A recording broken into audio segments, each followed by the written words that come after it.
ఈ రాష్ట్ర ప్రభుత్వం గత ప్రభుత్వం ఏదైతే ఖర్చు పెట్టిందో ఆ ఖర్చు పెట్టిన డబ్బు వృధా పోకుండా ఉండే విధంగా ఏ మాత్రం అవకాశం ఉన్నా నిపుణుల సూచనల మేరకు దాన్ని టెంపరరీ అరేంజ్మెంట్స్ చేసి నీటి రైతన్నలకు ఇవ్వాలన్నదే ఈ రాష్ట్ర ప్రభుత్వం యొక్క ముఖ్య ఉద్దేశం. వీటితో పాటు మిగతా అనేక అంశాలు చర్చిస్తూ తెలంగాణ రాష్ట్రాన్ని ఇచ్చింది ఆనాడు శ్రీమతి సోనియా గాంధీ గారు. కాంగ్రెస్ పార్టీ తెలంగాణ రాష్ట్రాన్ని ఇచ్చి 10 సంవత్సరాలు అయింది. రేపు జూన్ 2 వస్తే 10 సంవత్సరాలు కంప్లీట్ అవుతాయి. కేబినెట్లో గౌరవ ఉప ముఖ్యమంత్రి గారు బట్టి విక్రమార్క గారు ఒక తీర్మానం చేయడం జరిగింది. ఏదైతే ఆనాడు శ్రీమతి సోనియా గాంధీ గారు కాంగ్రెస్ పార్టీ తెలంగాణ రాష్ట్రాన్ని ఇచ్చి 10 సంవత్సరాలైన ఈ సందర్భంలో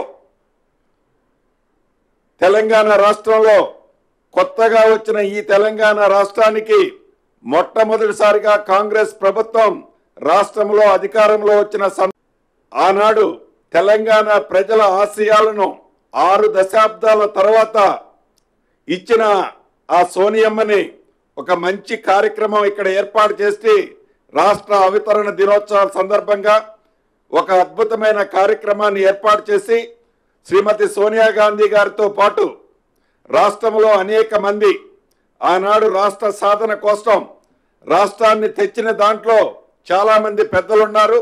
వారందరినీ పిలిచి ఒక మంచి పబ్లిక్ మీటింగ్ లాగా ఏర్పాటు చేసి దాంట్లో వారిని సన్మానించాలి అని, ఈ సన్మానించడం కోసం కేంద్ర ఎన్నికల సంఘానికి లెటర్ రాయాలని కేబినెట్లో నిర్ణయం తీసుకోవటం జరిగింది. చివరగా తెలంగాణ ప్రజలకి, తెలంగాణ రైతన్నలకి ఒకటే చెప్పదలుచుకున్నాం. ఈ రాష్ట్రం ఏర్పడ్డ తర్వాత ఈ ప్రభుత్వం, ఈ ఇందిరమ్మ ప్రభుత్వం మీ ప్రభుత్వం, ప్రజల ప్రభుత్వం, ప్రజల కోసం చేసే ప్రభుత్వమే తప్ప ఇంకొక ఉద్దేశం ఈ ప్రభుత్వానికి లేనేలేదు.